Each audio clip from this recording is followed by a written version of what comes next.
Black people in America are the most conservative when it comes to their value system, and yet they're the most democratic when it comes to their vote. Now, in the 2024 election, Donald Trump had a landslide victory amongst every single demographic except for two, or I would really narrow that down to one, which was Black women. Around 92% of Black women still voted Democratic. And they say around 80% of Black men voted Democrat, which still was a huge upset for the Democrats, who have enjoyed a 92 to 95 percentile Black vote within the last God knows how long. I think since probably the 1960s, right? Late 1960s.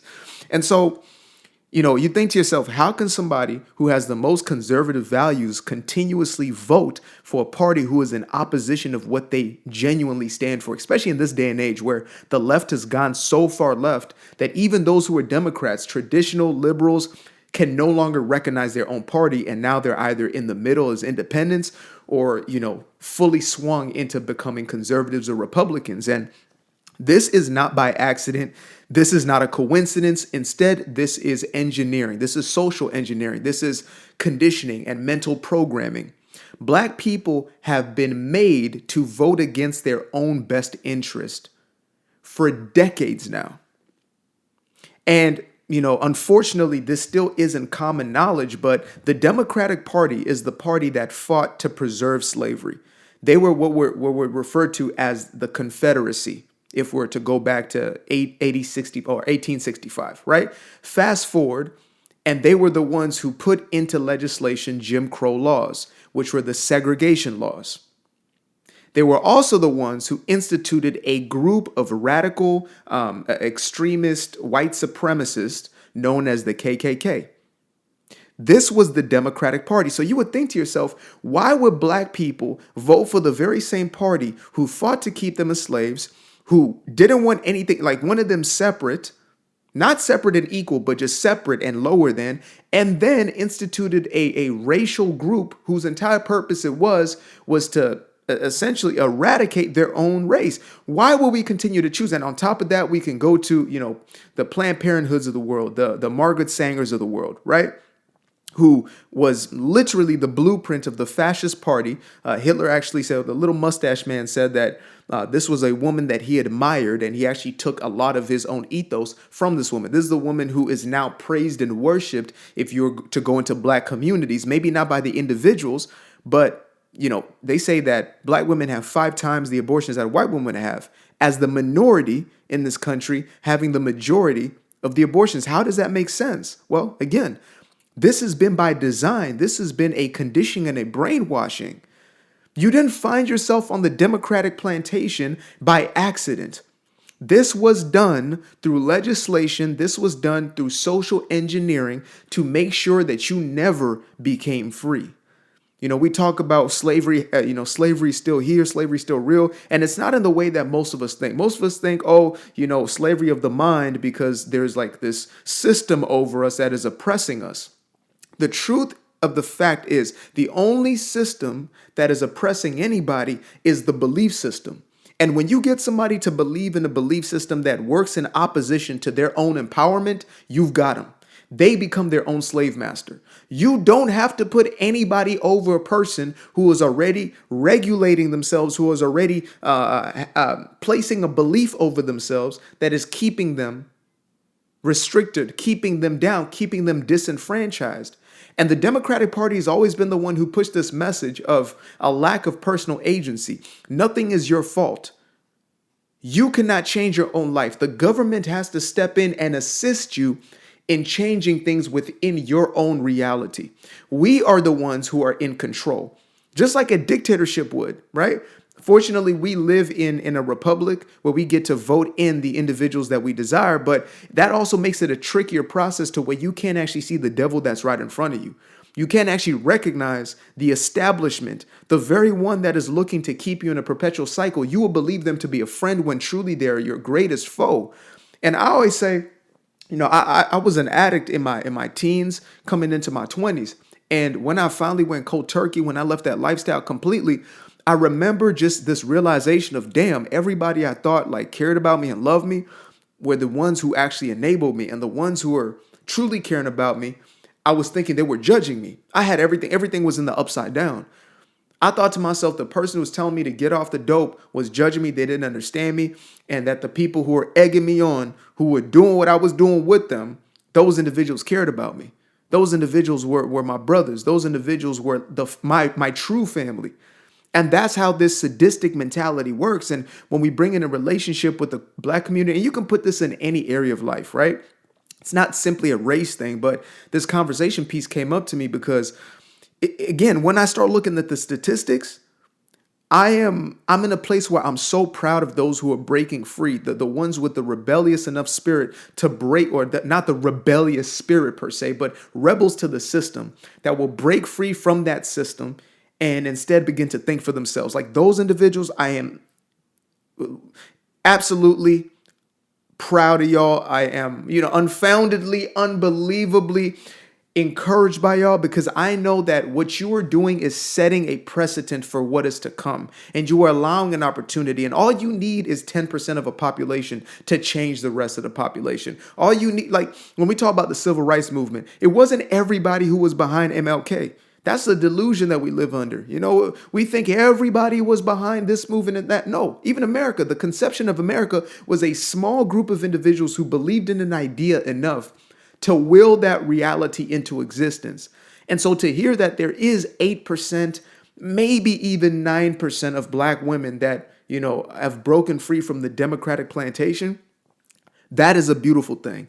However, it doesn't take away from the reality that there is still a majority who are so given over to the very thing that is creating more of its own dysfunction, more of its own internal destruction. It doesn't take away from the reality of the situation, which is that Black America has been tricked into investing into its own destruction. Simple as that. And we love to talk about things such as Black Wall Street and how that was burnt down, etc. We have to remember who it was that was in complete opposition to Black people becoming integrated into this society. Who was it that fought to keep slavery when the rest of the world was okay with slavery in all of its multiple forms? This was the only place in the entire world that fought itself on the basis of on such a fundamental human right. And yet, we continue to give our allegiance to the very ones that look to preserve it, because we do not or have not allowed ourselves to do our own research, unfortunately. And unfortunately, we live in the age of the internet where there's more information than you know what to do with, which also means you'll easily find yourself in rabbit holes of just what you already believe, right? We call them echo chambers. So you will continue to perpetuate the very same message that you have heard throughout the entirety of your life. And, you might stay in that very same cycle for decades on end, unfortunately. But the beauty is once you make a decision to empower yourself, and I believe that's where the change comes from. When you're sick and tired of being sick and tired, you finally start to make a change. You finally start to do something different, or at least have the desire to do something different. And that is usually the foundation.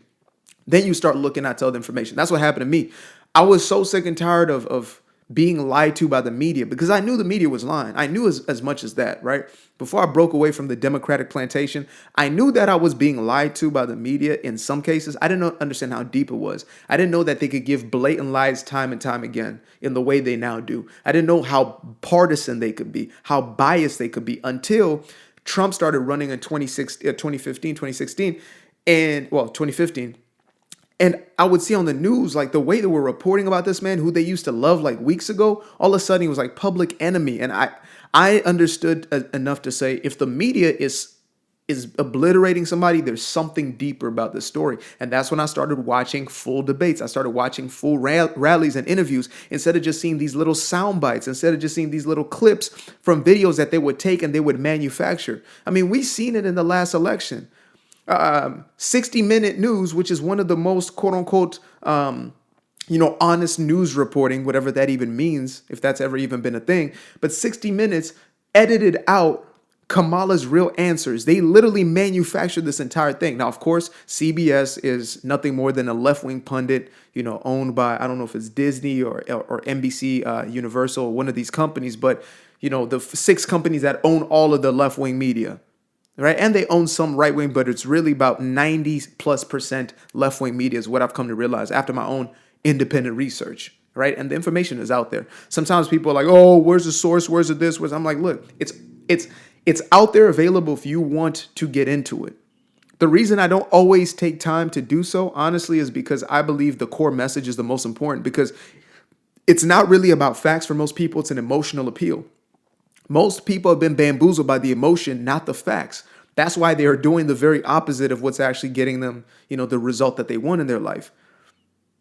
So I speak directly to the emotion as well as obviously logic, but we are inherently logic and emotional based, and more emotionally based creatures than anything else. We're belief based. And so a belief will be more real to us than the reality of a situation.